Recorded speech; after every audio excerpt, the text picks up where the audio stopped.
এয়া হৈছে কাঠফুলা আৰু এয়া কাঠফুলাৰ আজি তৰকাৰী বনাম, আঞ্জা বনাম। আৰু এইটো কাঠফুলা হৈছে ইংৰাজীত oyster mushroom। oyster mushroom এই কাঠফুলাবিধ oyster নাম। আৰু এবিধ প্ৰচুৰ পৰিমাণে এণ্টিঅক্সিডেণ্ট, প্ৰ'টিন আৰু ইমিউনিটি ষ্ট্ৰং কৰে।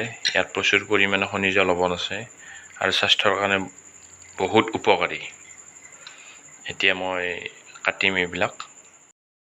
এয়া মই ধুই পেলাই oyster মাছৰুমখিনি, কাঠফুলাখিনি এইদৰে কাটি ল'লোঁ আৰু অকণমান ইয়াত নিমখ সানি অকণমান মেৰিনেট কৰাৰ কাৰণে ৰাখি থ'ম।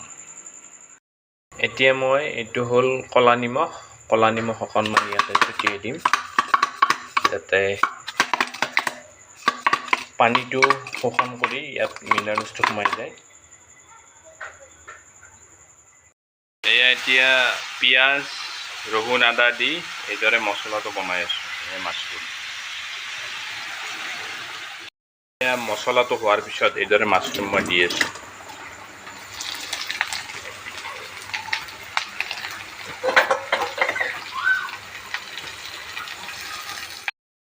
এয়া ইয়াতে আলু আৰু ভাতকেৰেলাও দিয়া হৈছে মাছৰুমৰ সৈতে। এয়া মাছৰুম অকলে খাব ইমান টেষ্ট নালাগে, সেয়ে আলু আৰু ভাতকেৰেলাও দিয়া হৈছে। পানী দিছোঁ, পানী দি অকণমান এতিয়া এইদৰে অকণমান সিজাব দিম। সিজাব দি এতিয়া 10 মিনিটৰ কাৰণে এইদৰে ঢাকন দিলোঁ। এয়া মাছৰুমৰ আঞ্জা ৰেডি। আপোনাৰ সুস্বাদু মাছৰুম আলু ভাজি আৰু ভাতকেৰেলাৰ মিশ্ৰণৰ ভাজি ৰেডি।